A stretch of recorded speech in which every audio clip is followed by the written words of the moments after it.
So hello नमस्कार आदाब सत श्री अकाल, welcome back to my YouTube channel Abhinash sir classes. So boys and girls, आज के वीडियो में हम लोग डिस्कस करने वाले हैं डिविडेंड पॉलिसीज का सेकंड नंबर क्वेश्चन के बारे में। इससे पहले वाले वीडियो में हम डिविडेंड पॉलिसी का इंट्रोडक्शन और क्वेश्चन नंबर 1 करवाए थे। आप लोगों में से जिन लोगों ने भी वो वीडियो नहीं देखा है, डिस्क्रिप्शन पर लिंक है, जाकर के आप लोग चेक कर सकते हैं। तो आज हम लोग करेंगे second number question dividend policy का, वो भी कौन सा मॉडल से? वाल्टर्स मॉडल से। अभी हम लोग गॉर्डन मॉडल नहीं किया, अभी हम लोग वाल्टर्स मॉडल से ही पहला क्वेश्चन किए थे इससे पहले वीडियो में। इस वीडियो में हम लोग कौन सा क्वेश्चन करने वाले हैं? सेकंड क्वेश्चन करने वाले हैं। वो एक बेसिक क्वेश्चन था और यहाँ पे वाल्टर्स मॉडल में क्या, जब डिफरेंट केस में हम लोग को मार्केट प्राइस निकालने देगा तो हम लोग किस तरह से निकालेंगे, उस आज के वीडियो में हम लोग उसी के बारे में डिस्कशन करने वाले हैं। तो आइए समय ज्यादा वेस्ट न करते हुए डायरेक्ट हम लोग क्वेश्चन पर आते हैं। तो क्वेश्चन आप लोग के स्क्रीन पर शो हो रहा होगा।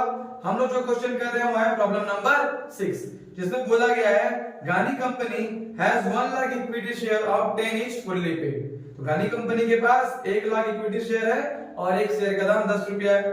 The company expect it's earning eight 12 lakh. तो कंपनी का अर्निंग कितना एक्सपेक्ट कर रहा है कंपनी?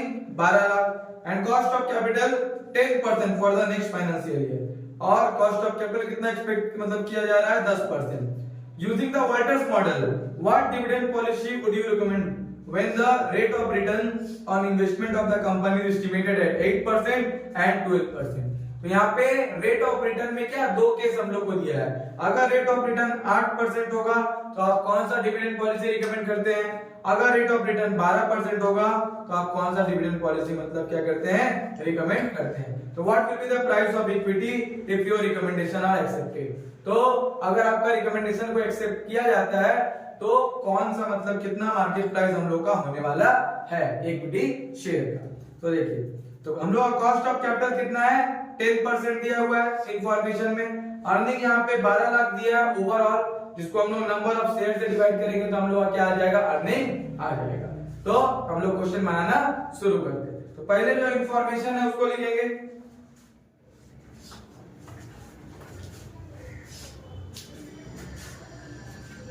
तो यहाँ पे पहले वाल्टर मॉडल के हिसाब से P यानी मार्केट प्राइस पर शेयर का फॉर्मूला जो है D प्लस R बाई के ब्रैकेट में E माइनस D और होल डिवाइडेड बाई K, जहां पर P का मतलब क्या होता है? मार्केट प्राइस पर शेयर, और E का मतलब क्या होता है हम लोगों का?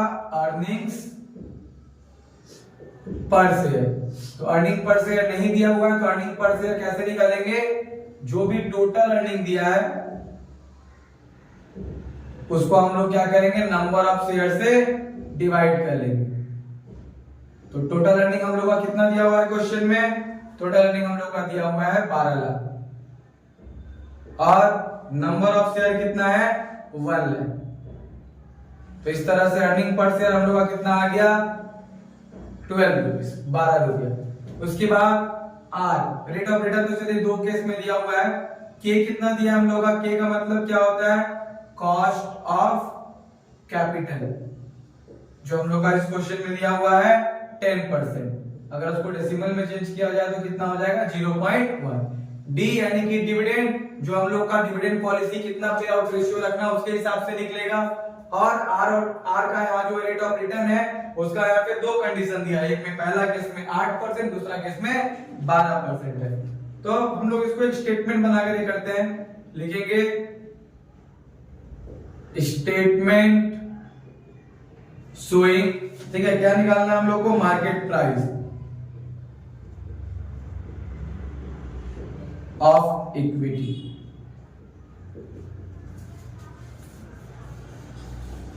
यहां हो गया हम लोग का पर्टिकुलर्स,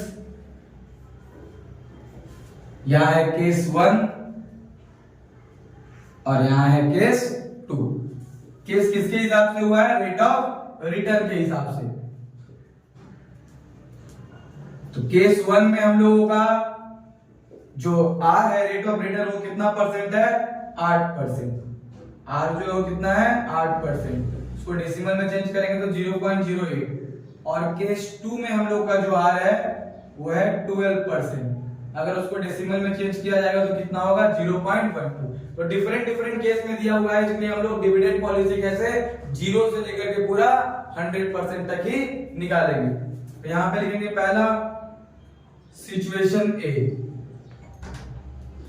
सिचुएशन ए क्या है, जब डिविडेंड हम लोग का क्या है 0%। तो जब 0% है डिविडेंड पे आउट रेशियो, तो अर्निंग मतलब अर्निंग का अगर 0% निकालेंगे तो डी कितना आ जाएगा हम लोग का 0 आ जाएगा। तो डायरेक्ट हम लोग क्या करते हैं फॉर्मूला में पुट करते हैं। क्या है फॉर्मूला में, पहले डी, तो डी का वैल्यू कितना है 0, फिर आर का वैल्यू हम लोग का कितना है इस केस में 0.08, फिर है डिवाइड बाय के का वैल्यू हम लोग का कितना है 0.1। उसके बाद ई माइनस डी, ई का वैल्यू कितना हम लोगों का 12 और डी का वैल्यू कितना है 0, डिवाइड बाय के होता है, होल डिवाइड बाय के है, तो के का वैल्यू कितना है 0.1। इसको हम लोग सॉल्व करके देखते हैं कितना आता है। तो यहाँ पर कितना दिया हुआ है, पहले 12 माइनस 0 होगा तो 12 होगा, इनटू करेंगे 0.08 से, फिर डिवाइड करेंगे 0.1 से, उसके बाद यहाँ 0 जुड़ेगा तो उतना ही आएगा, लास्ट में डिवाइड कर देंगे 0.1 से। तो हम लोग का पहला केस में मार्केट प्राइस कितना आ जाएगा 96। तो 12% केस में अगर निकालें, यहाँ पे फॉर्मूला क्या है डी का वैल्यू कितना होगा यहाँ पे 0, आर का वैल्यू चेंज हो जाएगा 0.12, के का वैल्यू उतना ही रहेगा 0.1, ई माइनस डी भी सेम टू सेम रहेगा, सिर्फ यहाँ पे चेंज क्या हो गया आर का वैल्यू चेंज हो गया। तो फिर इसको सॉल्व करते हैं, तो 12 माइनस 0 होगा तो 12 ही होगा, 0.12 से डिवाइड, फिर डिवाइड बाय 0.1, फिर जितना आ रहा है 0.1 से डिवाइड, तो कितना हो गया हम लोग का 144। इस केस में कितना आंसर आया 144। यानी जब डिविडेंड पे आउट रेशियो 0% है तो केस 1 में हम लोग का मार्केट प्राइस ऑफ इक्विटी कितना होना चाहिए 96, और केस 2 के हिसाब से कितना होना चाहिए 144। अब आएंगे सिचुएशन बी। सिचुएशन बी में हम लोग कितना लेंगे, डी का वैल्यू अगर 25% होगा, डी का वैल्यू अगर कितना हो गया 25% होगा तो कितना होगा, अर्निंग हम लोग कितना है 12 का 25% निकालेंगे तो कितना हो जाएगा 3 रुपया। यानी जहां जहां डी है वहां हम लोग कितना रखेंगे 3 रुपया का मतलब रखेंगे वैल्यू। तो यहाँ हो गया 3 प्लस 0.08 डिवाइड बाय 0.1, फिर 12 माइनस 3, फिर होल डिवाइड बाय 0.1, यानी डी का जगह 3 हो गया, आर के जगह आर का वैल्यू 0.08, के का जगह 0.1, ई के जगह पे 12 और डी के जगह पे 3 और होल डिवाइड बाय कितना हो गया 0.1। तो 12 में से 3 अगर जाएगा तो कितना हो जाएगा 9 हो गया, 9 से हम लोग मल्टीप्लाई करेंगे 0.08 में, फिर डिवाइड करेंगे 0.1, जितना है उसके साथ क्या हो जाएगा 3 ऐड हो जाएगा, और फिर जितना आएगा उसको 0.1 से डिवाइड कर देंगे, तो हम लोग का आंसर आएगा 102। कितना आ जाएगा 102 रुपया। फिर इस केस में आते हैं, तो इस केस में क्या होगा, पहले डी का जगह 3 लिख दिए, आर का वैल्यू सिर्फ चेंज हो जाएगा 0.12, फिर यहाँ पे 12 माइनस 3, फिर यहाँ पे कितना हो गया 0.1। तो उसी तरह 12 में से 3 घटाएंगे 9 में 0.12 का गुना करेंगे, फिर जितना आएगा 0.1 से डिवाइड करेंगे, फिर जितना आएगा उसमें 3 ऐड हो जाएगा, फिर जितना आएगा उसको 0.1 से डिवाइड कर देंगे। मेरा आंसर कितना आ जाएगा 138। ये किसके हिसाब से, अगर डी 25% हो जाएगा तो वहां पे कितना हो जाएगा हम लोग का 102 आएगा केस 1 में और 138 आएगा केस 2 में। फिर सिचुएशन एक क्रिएट करते हैं, सिचुएशन नंबर सी। अगर डिविडेंड हम लोग कितना परसेंट दे रहे हैं 50%, अगर डिविडेंड पे आउट रेशियो पे कर रहे हैं हम लोग, डिविडेंड पे कितना कर रहे हैं 50% के हिसाब से, तो 12 रुपया अर्निंग था, 12 रुपये का 50% देगा तो कितना हो जाएगा 6। यानी अब जहां जहां डी है वहां क्या बैठाएंगे 6 बैठाएंगे। क्वेश्चन में वही करना है, बस उसको क्या कर दिया है थोड़ा लेंदी बना दिया है। तो जब डी यहाँ पे 6 है तो पी का वैल्यू निकालने के लिए क्या होगा, वही फॉर्मूला हम लोग लगाएंगे। यहाँ पे डी का जगह हो गया 6, फिर आर बाई के, आर का वैल्यू है 0.08, के का वैल्यू है 0.1, फिर होता है ई माइनस डी, ई का वैल्यू 12 है और डी का वैल्यू कितना है 6 है। तो यहाँ पे कितना हो जाएगा होल डिवाइड बाई 0.1। तो यहाँ पे हो गया 12 में से 6 गया 6, उसके बाद यहाँ पे इंटू करेंगे 0.08 से, फिर डिवाइड करेंगे 0.1 से, जितना आएगा उसमें 6 ऐड हो जाएगा, फिर डिवाइड हो जाएगा 0.1 से। तो यहाँ पे वैल्यू हम लोग का कितना आ गया 108 108। फिर इस केस में सब कुछ सेम रहेगा, सिर्फ r का वैल्यू क्या हो जाएगा चेंज, यानी d का वैल्यू 6 का 6 हो गया, r का जगह 0.12, k का जगह 0.1, e माइनस d यानी 12 - 6 होल डिवाइड बाय 0.1। तो कितना हो गया हम लोग का 12 में से 6 जाएगा 6 हो गया, इनटू करेंगे 0.12 से, डिवाइड करेंगे 0.1 से, प्लस हो जाएगा 6 और होल डिवाइड बाय 0.1 था उससे डिवाइड कर देंगे। तो हम लोग अब करते हैं फोर्थ नंबर सिचुएशन, यानी सिचुएशन नंबर डी। तो पहले 0% के हिसाब से देख लिए, 25% के हिसाब से देख लिए, 50% के हिसाब से देख लिए, अब कितना परसेंट के हिसाब से देखेंगे 75% के हिसाब से।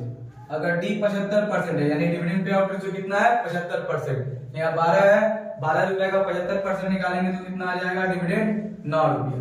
वैल्यू पुट करते हैं, डी हो गया 9 प्लस आर बाई के, आर हम लोग कितना है 0.08 डिवाइड बाय 0.1, फिर e माइनस डी यानी 12 में से 9 माइनस, फिर होल डिवाइड बाय k है तो k का वैल्यू कितना था 0.1 था।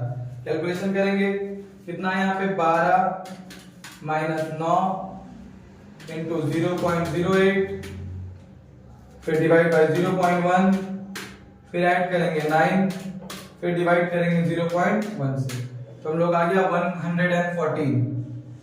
कितना हो गया 114। उसके बाद इस केस में d हम लोग का 9 ही रहेगा, r यहाँ पे चेंज हो जाएगा 0.12 divide by 0.1, 12 minus 9 whole divide by 0.1। यहाँ पे कितना हो रहा है 12 में से 9 माइनस करेंगे तो 3 हो जाएगा, 0.12 से इंटू करेंगे, फिर डिवाइड करेंगे 0.1 से, प्लस करेंगे 9, फिर डिवाइड करेंगे 0.1, तो इस तरह से हम लोग का आंसर आ जाएगा 126। ये हो गया हम लोग का फोर्थ।